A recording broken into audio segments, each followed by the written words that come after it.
Hi everyone, and welcome to video number 8 on USA conflict 1954 to 75. And we are starting the second section, ladies and gentlemen, of the course. The second section is called Protest, Progress and Radicalism 1960 to 1975. And of those three key words, protest, progress, radicalism, I'm going to start with progress. Now we're right at the start of the 1960s, 1st of February 1960, in a place called Greensboro in the state of North Carolina. Let's go to our map that we've looked at, and there, ladies and gentlemen, over in North Carolina we have the town of Greensboro, and that's what this video is all about. Now, what actually went on in the town of Greensboro, ladies and gentlemen? Well, hopefully this video will give you an idea of the key points. Now, we are starting with 4 young black men, 4 black students from the North Carolina Agriculture and Technical College. It was a college just for black students. Remember, segregation was still a key part of the southern states, despite some of the progress that had occurred in the 1950s. And 4 black students, their surnames were Blair, McCain, McNeil and Richmond. Now, what did they do? Well, the event is called the Greensboro Sitting, and they went to a famous department store called Woolworth's. At the time, Woolworth's followed the segregation laws. In other words, there was a counter where white people would eat and a counter for black people. These 4 black students went to the whites only counter, and they sat down and they ordered some food and drink. Of course, they were refused, as they knew they would be, and they were asked to leave, as they knew they would be. Well, here is their protest. They refused to leave, and they simply sat there. It's called a sit-in, and they sat there till the store closed. 1st of February 1960, the start of the Greensboro Sitting. 4 young men. 2nd of February, the next day, there were 25. 3rd of February, there were 80. The 4th of February, there were 300 students taking it in turns, sitting there on a rota basis, making their silent, peaceful, non-violent protest against the segregation laws as were being followed in Woolworth's. This was the start of a new type of protest. Remember, this is the second time that really people sitting down has led to change in the civil rights. Can you remember the first? Bonus points for those of you who've recalled Rosa Parks and refusing to move, which led to the Montgomery bus boycott. Check the previous videos for that. Now, these 4 black students, what were they doing? They were protesting against segregation. Why? 1, they thought it was unfair, but 2, they wanted publicity.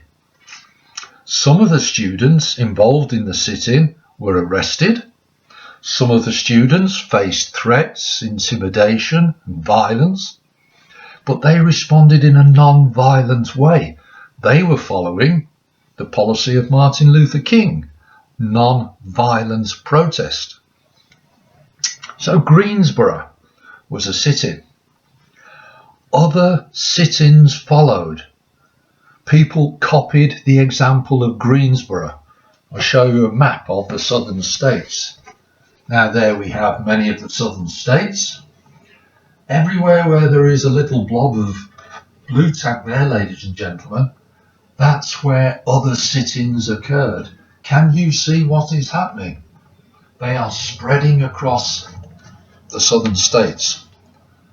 They were following the lead of the Greensboro students. And that's why Greensboro, one of the reasons why Greensboro is so important. Now, 1960, the Greensboro Sitting, February. Well, what would happen? What would Woolworths do? Any ideas? What do you think Woolworths would do? Would they just kick out the students? But then others are coming and replacing them.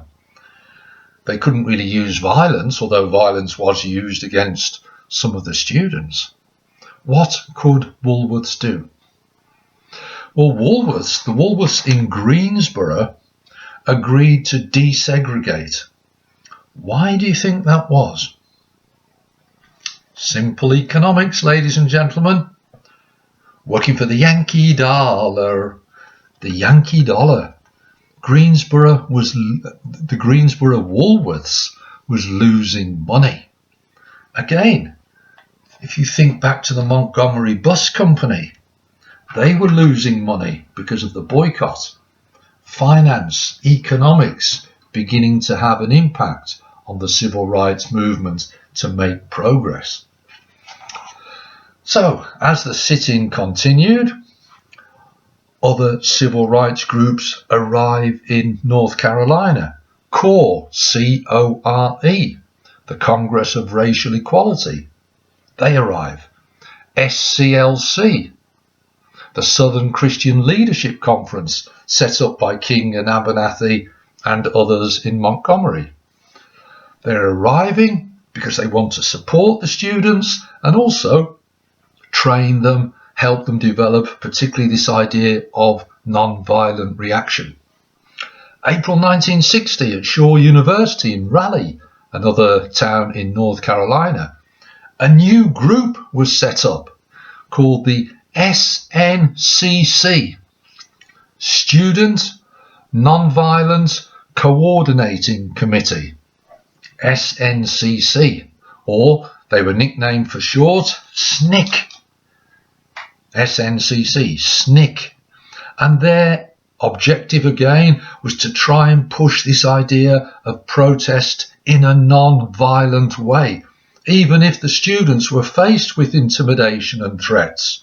They were faced with swearing, faced with racial abuse, faced with cigarette smoke being blown in their faces, faced with drinks being poured over their heads.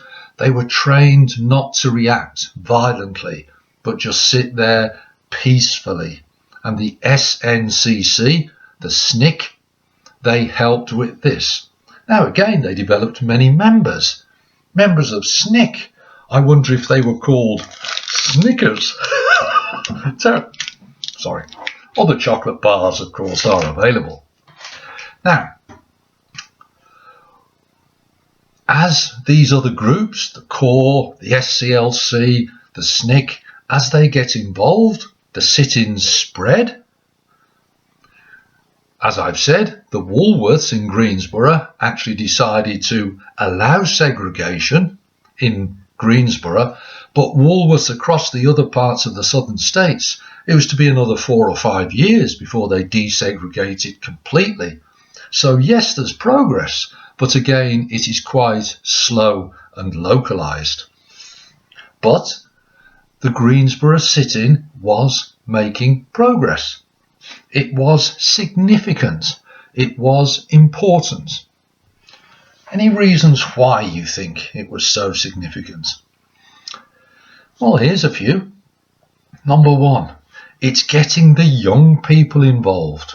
The young people are saying, look, it's not fair. We've been treated unfairly simply because of the colour of our skin. We are going to act. We are going to challenge it. Young people are getting involved. The message spread quickly across the southern states. I showed you the map of other sit-ins which followed. The civil rights activist groups are involved, organising, helping out, CORE, SCLC.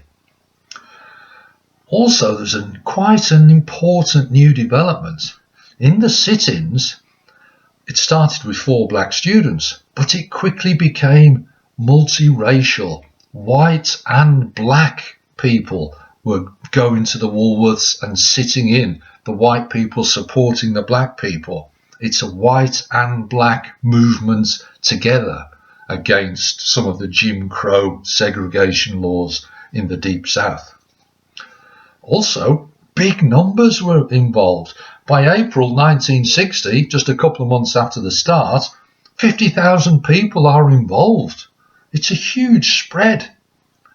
Greensboro is significant for that. Also, here's an important point.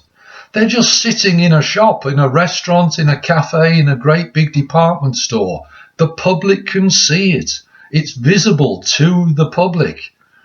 If you think of some of the other protests, the Little Rock Nine in the school in Arkansas, yes, they could see, the public would see black people being abused outside of the school, but once the children got inside the school, it's a private building and the public would not be able to see everything that was going on.